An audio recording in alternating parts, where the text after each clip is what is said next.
bạn là bóng ônទាំងអស់គ្នានឹងឲ្យបងប្អូនគិតដូចខ្ញុំអត់ណាគឺពេលដែលយើងបើក Facebook ណាបើក Facebook បើក page មកពេលណាក៏ឃើញតែបងប្អូនយើងទាំងអស់គ្នា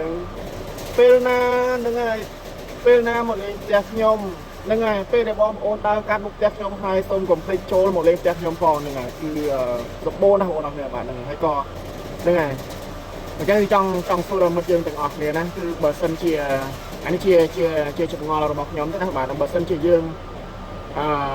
ទៅតាមគេឬក៏គេហៅថាទៅចេញ follow គេអ្នកល្បីហ្នឹងហើយអ្នកដែលល្បីឧទាហរណ៍ថាអ្នកល្បីដូចជា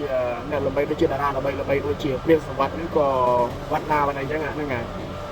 ហើយយើងចង់ឲ្យគេហ្នឹងមកគេហៅថាមកចុច follow យើងវិញគេថាយើងទៅគេហៅថាចូលទៅសួរទុកផ្ទះគេហើយចង់ឲ្យគេហ្នឹងចូលមកសួរទុកផ្ទះយើងវិញតើវណ្ណានិងព្រាបសវត្ថហ្នឹងគាត់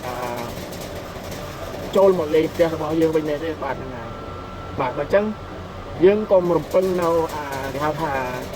មកលេងផ្ទះយើងផ្ទះគេនឹងខ្លាំងពេកគឺអានេះគឺជាចំណុចរបស់ខ្ញុំណាខ្ញុំគិតថា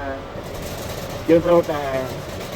ការរកកន្លឹះណាមួយដើម្បីយើងធ្វើជាវីដេអូហ្នឹងគឺយើងធ្វើវីដេអូឲ្យមានគុណភាពឲ្យគេហៅថាឲ្យ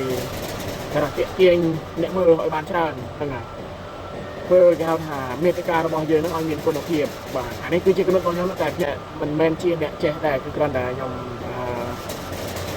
វិភាគរបស់ខ្ញុំហ្នឹងហើយក៏នៅបងប្អូនទាំងអស់គ្នាហ្នឹងជួយវិភាគមើលថាតើយើងគួរទៅដើរលេងផ្ទះគេច្រើនឬក៏យើងគួរតែយកពេលវេលាទាំងអស់ហ្នឹងយកមកគិតដើម្បីនឹងធ្វើជា